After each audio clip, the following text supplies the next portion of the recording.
I wish it was Sunday. Hey guys, welcome back to another Colorful Keto with Dori and another Motivational Monday. Go lay down, dog. She wants to be the star of Motivational Monday. You're not motivating. Go lay down. Welcome.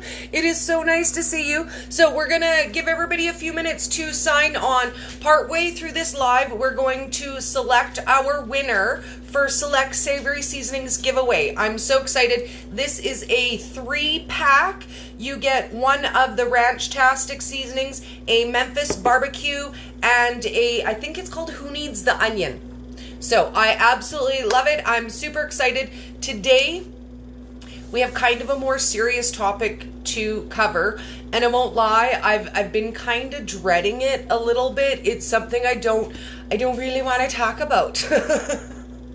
But if it will help me, I feel like it will help you guys, and you know what, maybe it's worth talking about. So I guess we will just address the big elephant in the room, and I will say I have gained weight.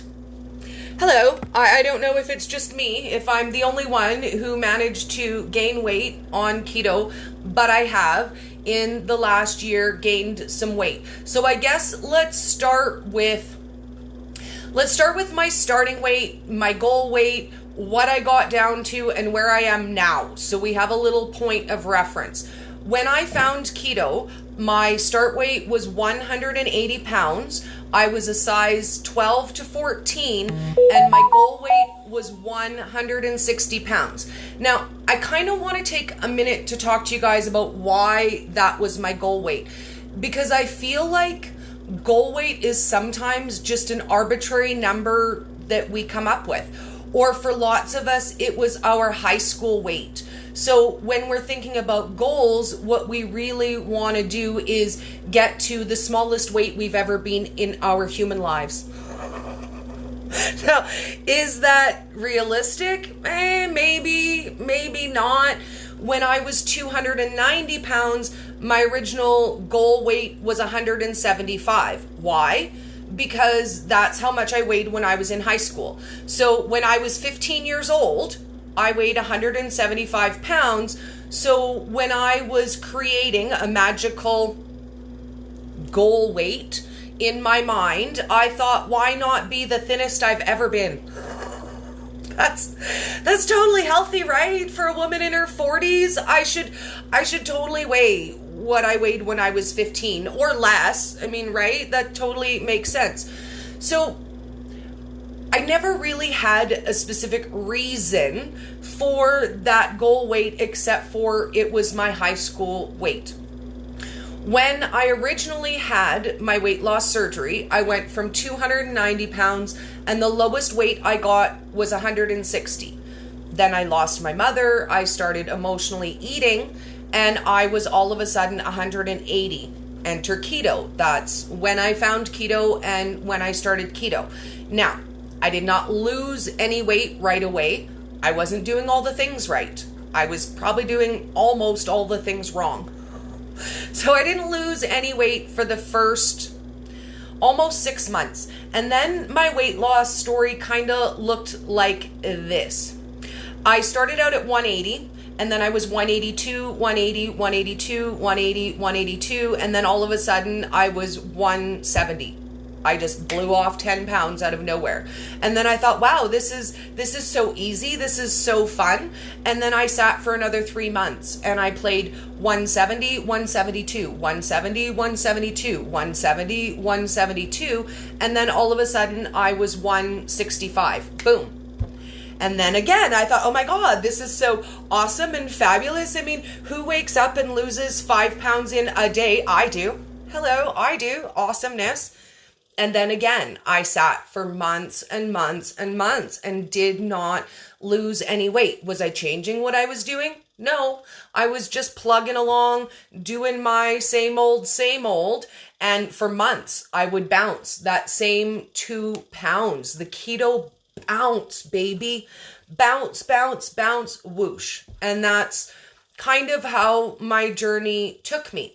When I hit the 160 goal weight, I was really, really excited for myself. I was really happy. And then I still kept losing weight every couple of months. And I thought, well, okay, all right, maybe I'm not supposed to be 160 pounds. Maybe I'm supposed to be less than that.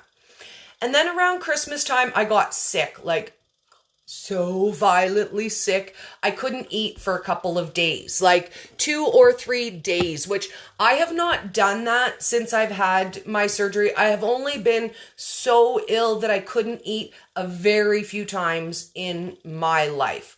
So at the end of that 3 days, I had hit my magical 145. That's smaller than I've ever been in my life. It technically makes me exactly half the weight that I was at 290, and I was happy about that, and I celebrated it. Now, right away, I felt like that was a little bit more weight than I probably should have lost. I think I was starting to get a little bit too thin. I bought my size 5 pants, and I was super excited to fit in them. But at that point, I got a little bit scared too, because where do I go from there? Like, I'm already wearing an extra small pant and nothing's holding in the thigh jiggle. So I don't know if part of that was mental block for me, thinking this is too much. I'm too thin now and maybe I need to put on a little bit of weight. I will say that part of that could have been a mental block, a mental self-weight. I mean, in my head, my goal weight was always 160 pounds. And I learned a lot when I was at my heaviest about our mental weight and how until you actually shift and readjust your mental weight, until you adjust the weight you see yourself at in the mirror, what you think when you look at your body, you will always strive mentally to get to that weight. That weight will signify for you comfort and safety. So I am willing to factor in that part of this weight gain may be that my mental weight, my goal weight, what I always was aiming to get to is 160 pounds. So when I got to 145, and again, it's up for debate. Was I healthy at 145? I felt good. I do feel like I looked a little too thin. Did I still have rolly bits in my stomach? Yes, I will have that just because of the amount of weight I've lost. Until I get skin removal surgery, that will always be. Like, it doesn't matter how much weight at this point I lose, I will still have the rolly bits. There's just no way around that. So although I was proud of myself to be 145 and I hit the magical weight, I just decided that's where I was. I was 145. So it is hard for me to accept that I've gained weight, the same as it was hard for me to accept that that happened when my mom passed away. So let's talk about how that happened, how that initially happened, and what kind of snowballed from there. So after I lost the 5 pounds from being sick, it didn't take me long to gain that back. Within, a few days or a week, I was able to eat. So I probably sat even at 150. And here's the weird thing. Even though I wasn't losing weight, because my number on the scale never changed, throughout that year, I continued to get smaller. When I first hit 145, I was in a size 9, and then a 7, and then a 5. So although the number on the scale hadn't moved one little bit, like not 1 ounce in a year, I was still reshaping. My body's still getting smaller. I still went from a large to a medium top at the same size with my body reshaping. So the initial weight gain kind of came from, now I don't really know how to address this one because it's kind of an interesting story, but at the same point, I kind of feel like a dumbass about it. So At the time, I had been watching quite a few personal trainers, keto people who are in our keto community. And at that time, I was watching a lot of personal trainers, a lot of keto personal trainers. And 3 of them, particularly, we had been, kind of discussing and talking about stuff together. Now, all 3 of them agreed that I don't eat enough. You guys know my surgery, I eat between 900 to 950 calories a day. That is what I figured out that I'm comfortable eating. I'm not overeating. I'm not leaving myself hungry at that. But we were discussing metabolic health and how many minimum calories a woman requires. And they were very insistent that I just don't eat enough and that I am causing long-term metabolic damage. So, for the sake of argument, when it was brought to me that I needed to eat more food, I accepted that challenge. Now, that is not on them, and I'm not saying that they peer pressured me because that's not the situation. We discussed it. It was up to me to decide if that was something that I wanted to do or not. And I agreed that I would do that. So you know me, I take every challenge to the full and I overdid it. I probably didn't do it the way that I should have and gradually increased my food.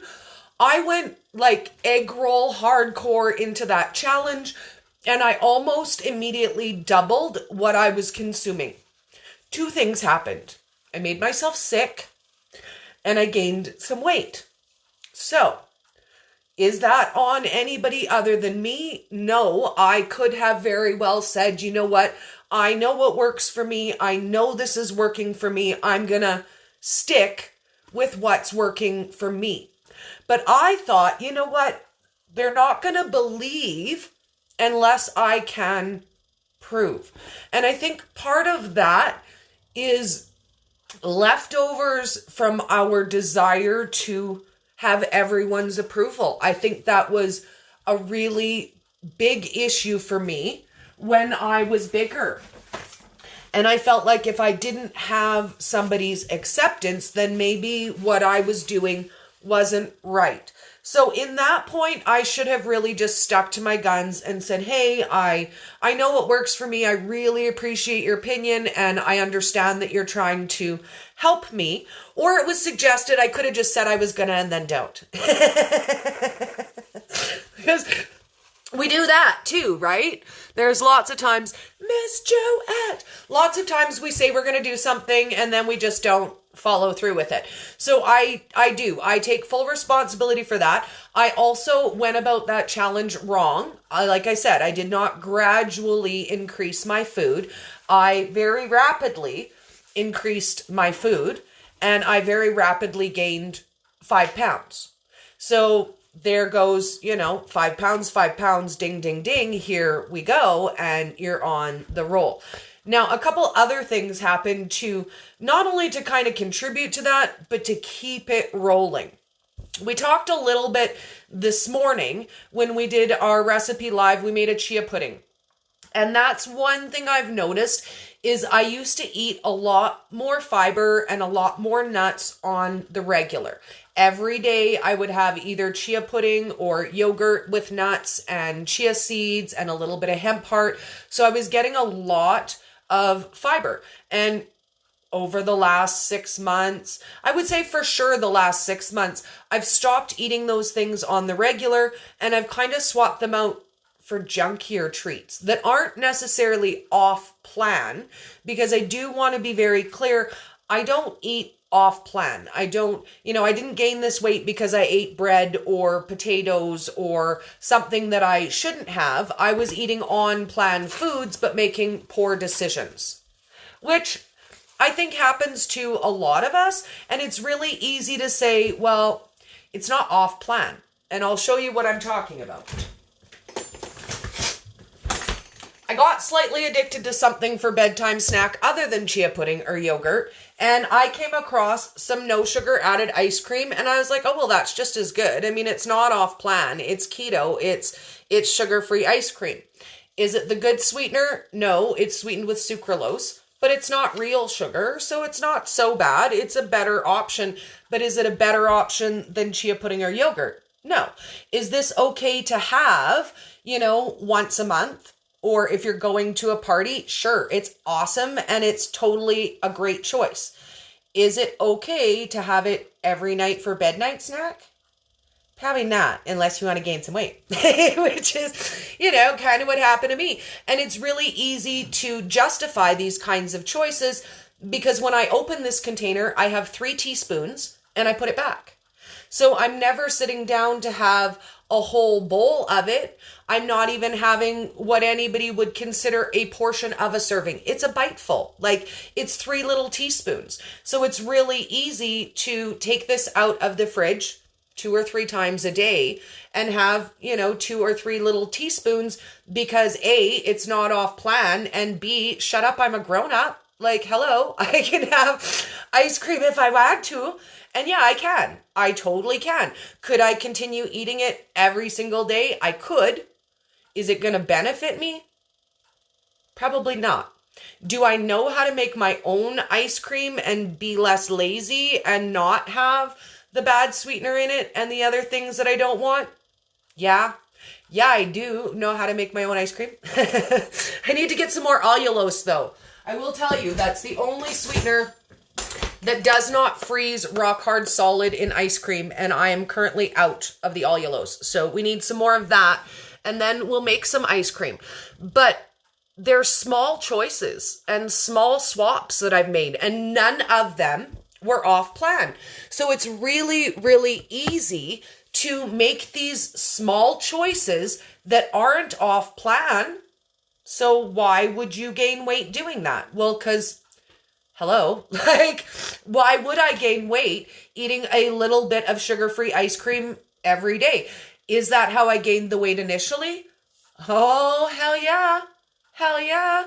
I've had my weight loss surgery for 8 years now. So if you think I don't know how to eat just a little bit of something and a little bit of something and a little bit of something and then pretend it doesn't add up to a serving, that's my forte, baby. Is anybody else really, really good at fooling themselves into thinking it's not a big deal because it's just a little bit? Like it's only just one bite of stuff. It's really not that big of a deal.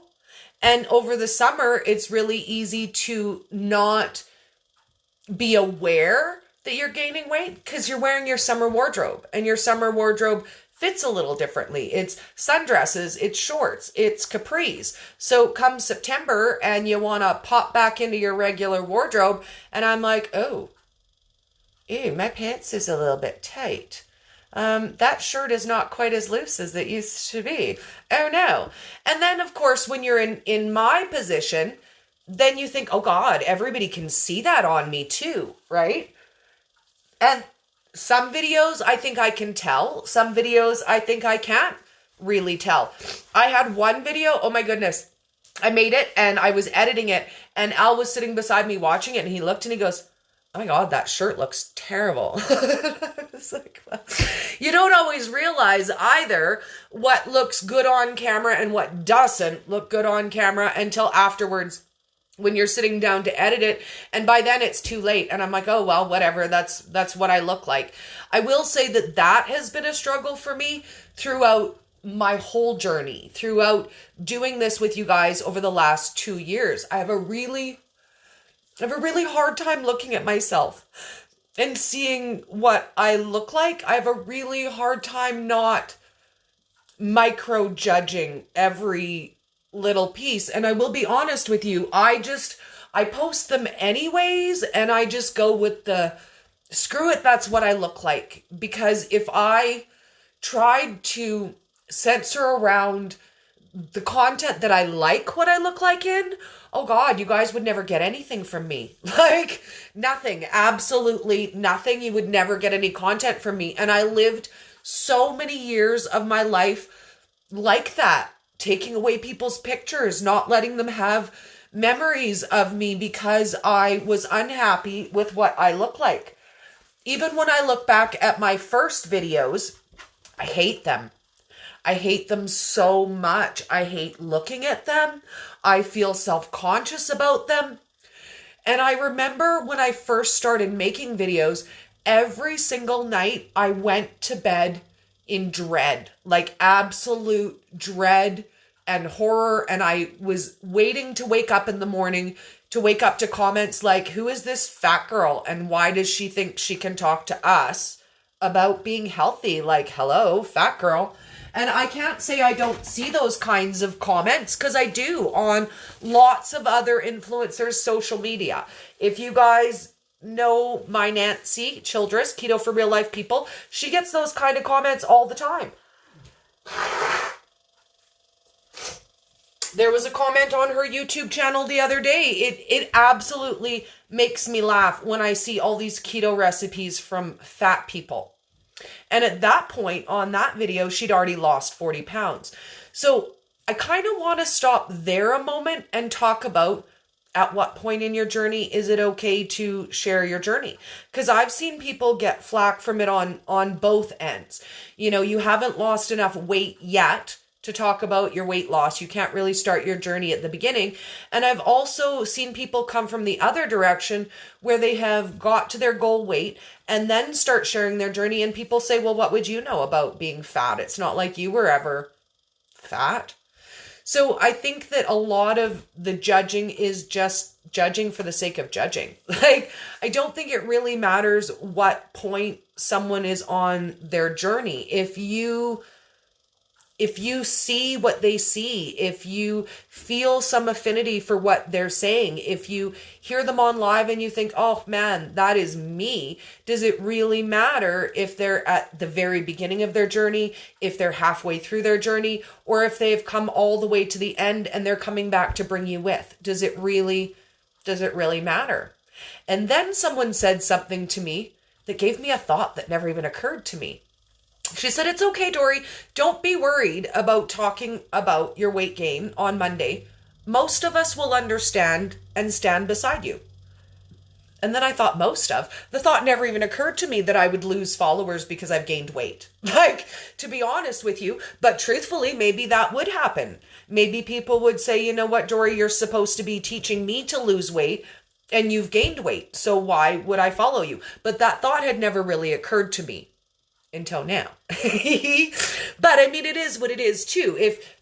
If people want to join you on your journey, they do. And if they don't, they don't. I actually, and I'm going to mention this, and not in a mean way. So I want you guys to know this is like, I wasn't offended by this or anything. I find it kind of amusing because I think it falls into exit culture. So I got a comment on my YouTube channel the other day, and first I would like to say I don't know if she misunderstood a little bit what my channel is. I do have a lot of carnivore recipes on my channel for my Miss Joette and my other ladies who are carnivore. So I think that maybe she had originally come across me on one of my carnivore recipes and was under the impression that I'm carnivore, that I just do carnivore. So you guys know I don't. I'm keto. I'm always keto, but I make vegan keto recipes and I make carnivore keto recipes because you guys need them and you want them and because I love you. So she came on to my shopping video and she commented this: I just can't. I am far too into carnivore and fasting to hear about keto and keto options. So I will respectfully unsubscribe to your YouTube channel and wish you the best. And I just giggled and I thought to myself, well, respectfully unsubscribing would just be clicking unsubscribe and moving along. Like, I do appreciate knowing why you've left, because, you know, if you lose a subscriber, you always kind of wonder, like, did I do something? Did I say something offensive? So it is nice to know that that's why. That's cool. That's all good. But at the same point, I don't know that you really need to be like, I just can't. I just can't what you do. Okay, if you just can't, that's all right. Like nobody's making you. But I feel like it's really easy to see one video or one piece of content or a half a dozen posts and really make a decision about what someone is doing. And it takes a while to really get to know somebody online, to watch their content, to see their journey, to see if that's something that you're interested in joining in or not. So we have a few comments. I'm just going to scroll. Miss Joette, Louise, lovely to see you, darling. Pete says, this is my weakness. Yes, and Navik says, enjoy and live. So we're going to get back to right where we started, and we're going to talk about how much weight I've gained. So I stepped on the scale yesterday, even though I did not want to, because I didn't really want to know. I have never really based my journey around the number on the scale. But if we're going to talk about it, I think that the number matters. So I currently weigh 160 pounds. So I'm right back at goal. I'm right back where I wanted to be originally. So at this point, I need to decide, am I going to refocus and try to lose back that 15 pounds or 10 of it or 5 of it? Or am I going to say, you know what, I'm at the 160 where I wanted to be, and I can focus on the foods that I should be eating instead of the foods that I shouldn't be eating. And I think it's time to start exercising some. And I'm going to need your guys' help with that because I don't know how to exercise. And also, I don't want to. I think that's the worst part. It's not even so much that I don't know how to. I could watch a video and learn how to. Like I really don't want to. I'd be lying if I said I wanted to. So I think we do need to start some sort of healthy movement exercise. And I'm going to rely on you guys to keep me motivated for that because I don't want to, like even a little bit. And I'm going to give it some serious thought and take some time to decide, was I happy at 145 in a size 5? Or am I happier at 160 in a size 7? I don't mind being a size 7. I never really wanted to be smaller. So I think each of us needs to make that decision. But I think what's really important in that is reevaluating where the goal weight comes from. Where did your goal weight come from? How did you originally come up with the concept of your goal weight? Is it realistic? Is it perhaps not realistic? Should we be reevaluating that every few months? You know, how am I feeling at the weight that I am? Do I need to lose more weight? Do I want to lose more weight? Miss Louise says, what about walking or yoga? And yes, I think that's where we should start with walking or yoga. I do have some equipment that I can use at home that we could do like 20 minutes a couple times a week at home as well. Brenda says it's so hard, and it is sometimes. Sherry says put on some headphones, some awesome music, and walk. Louise says, I wish I was a size 7. And I'm okay. I'm okay with being in the size 7. If I don't re-lose any of this weight, then I don't re-lose any of this weight. That is what that is. When I originally started my journey, it wasn't particularly focused on a number. I decided I was making healthy choices, and if I lost weight, I lost it, and if I didn't, I didn't. And I still kind of feel that way. I feel like if I refocus on the foods I should eat, if I lose weight, okay. If I don't, all right, it's not the end of the world. It's not like I gained 50 or 60 or 70 pounds. It's 15 pounds. I mean, at the end of the day, it kind of sucks, but is it the end of the world? Not really. Keto Hera North says, I don't like exercise either. You're so funny saying what you're saying because I half-heartedly started a DVD exercise program after seeing what my scale said. And you know what? That's me. Like, I will start a program and I'll do it one time and I'll go like hardcore and then I'll be like, oh my God, that hurts so bad. I'm never doing that again. Like, that was stupid. There was an exercise tape. What was his name? I can't remember his name. Oh, I wish I could remember it. He was so cute. And he had this bit. He would always do this bit in his video about how he loved heart-shaped calves. And he was like, oh yeah, when a lady has heart-shaped calves, I would just follow her. And I was like, yes, I will get those calves. But I did the video one time and then I never turned him on again. I don't think I really turned him on the first time, but just saying. I was gonna work on it, but his exercise was too hard. Brenda says, good talk. Hello, Dory. First time commenting. I love your hair. What I find amazing is the last time I was the size I wear now, I was 30 pounds heavier. How did that happen? Yes. How? How does that happen? Because I want to know about that. When I originally lost my weight just from my surgery, my body shape never changed. And I mean, never changed. I had the exact same body shape. Every single distinct roll was exactly the same, only smaller. I still had the boob that goes all the way around in the tube. I still had the multiple tires. They just were getting smaller. But the difference between that and what I've done with keto is that the shape of my body is changing so much. Like, so much. I no longer have, and I don't know if I can show you guys in this shirt or not, I no longer have that roll that goes all the way across my back. It doesn't exist. And even with the weight that I've gained, the shape is still there. And I think that's part of the reason why it really doesn't bother me all that much. He was Tony something, I think. He was a blonde guy. I can't, and it was so long ago. I was a teenager too. Tony Little. Tony Little. I knew it was a Tony something. Tony Little, he was. And I did his video one time. I think I did one of the to the oldies one time. I think I've done hips, buttocks, and thighs one time. Like, I could make a list of all the exercise videos I've done one time. Because I'm one-time video girl. I'm like, yeah, that was stupid. I'm not doing that again.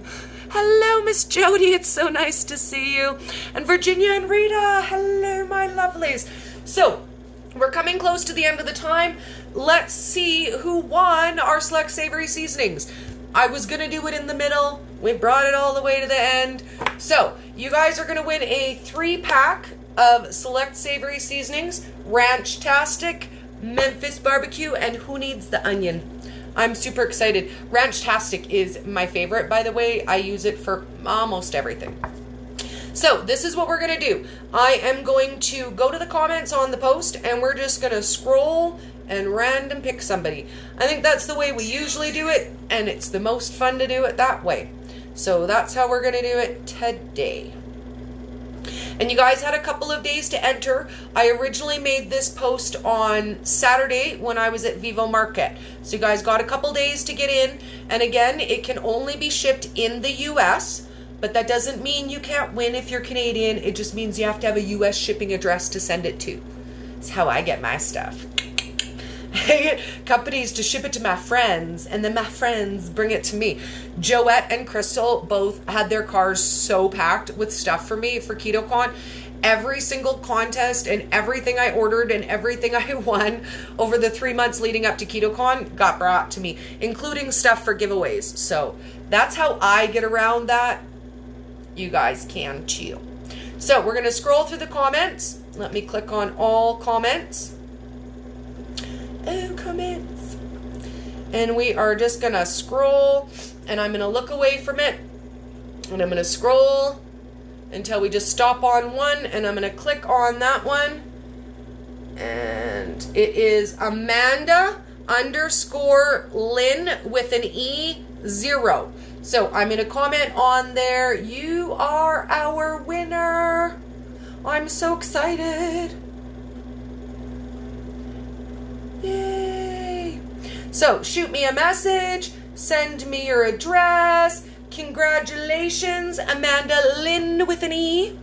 And I'm super excited for you to try these, because this is also one of the ways that we are sometimes getting extra sugar and carbs in our seasonings. A lot of them have maltitol and all kinds of sweeteners and junk and fillers and cornstarch and real sugar in them. So if you are struggling and you don't know what it is, it could just be your sneaky sugars and carbs. If you guys have any issues, feel free to post about them in our Facebook group, Colorful Keto Lifestyle. We're all here to figure it out together. And please know that it doesn't matter what you're going through. We want to be here and do it together. And if you're going through it, I can pretty much guarantee it's not just you. Like, I feel that way about everything I struggle with. And until you realize it's not just you and you're not the only one going through it, then you're struggling alone. And we don't have to do that. We have each other for support. So let's lean on each other and let's talk about some of the things that we've got going on and why it's going that way. And also, I think we're going to start a tracking challenge for any of us who want to get an idea of what we've been eating that maybe isn't exactly what we should. So I'm going to re-download my tracking app. I prefer to use Stupid Simple Keto. You guys can use whatever you want to track. I just like that one. I didn't know what I was looking for. I Googled keto app and it said Stupid Simple, and I was like, I like things that are stupid simple. And I personally really like that app. I've heard both good and bad things about Carb Manager and other apps. That's the one I'm familiar with. So I'm going to re-download it today. And today will be the first day that I start entering. So as of tomorrow, I will log today's food. Because I eat later in the evening and I have my evening snack, I want to be able to log all of my food and then post for you guys the next day. So that's how we're going to do the tracking challenge. We will track for that day and post it the following day so that everyone gets a chance to get all of their numbers in and you're not posting it before you're done eating for the day. So if you guys want to join in on that, feel free to download either Stupid Simple Keto or another tracking app, and stay tuned for that on my page and in my group tomorrow. And I think we got one more comment. Oh, we got a couple there. Okay, let me see. Maria says, my biggest challenge is fruit. I've never saw fresh fruit as a no-no, and it was actually encouraged and promoted, and now at 63 I have to stop, and it's not easy. That is a hard one. I actually just had a chat with a lady on Saturday about fruits. So fruits that are totally keto: strawberries, raspberries, blackberries, blueberries, 100% you can have those. You still want to limit your quantities of fruits. There are some other low carb options as well, and I do from time to time have a small amount of low carb fruits. So those include your melons, honeydew melon, watermelon, cantaloupe, canary melon. They're under 10 grams of carbs per serving. So if you are going to eat some fruit, you're better off to choose a lower carb option of fruit as opposed to, say, bananas or apples or oranges or something like that. It's still keeping you within your lower carb range. So if you're gonna veer off, I would say veer off with melons or grapes. Grapes are not bad either. They're a good lower carb option as well. Grapes are not bad. Oh, Miss Dia, she said it's her first time commenting and she loves my page. Thank you. Jerry says, I love you. Hello, darling. Miss Louise, congratulations. So everybody's congratulating Amanda, but I don't see a comment that Amanda made. Sometimes they don't come in order, so I might have to see that one when the live is all done. But obviously there's something. Congratulations, Amanda. We shall all congratulate Amanda. I'm sorry I can't see your comment, honey. But it's got to be something good. It's got to be something good. But even when I scroll all the way to the top, it does not show me your comment, Miss Amanda. So I will congratulate you when I'm able to read that when the live is over. I hope you guys have an amazing day. And as always, if you have a story to share, if you want to share your struggles, if you want to share your successes, if you have recipes you want to share, it's time to do that. Get in touch. I hope you guys have an awesome day. Let's get our song back, because it is a manic Monday. I don't know if everybody's Mondaying everywhere, but it's definitely a Monday around here. Oh, and play. There we go. Have an awesome day, guys, and I'll see you tomorrow for Taco About It Tuesday. Bye, darlings.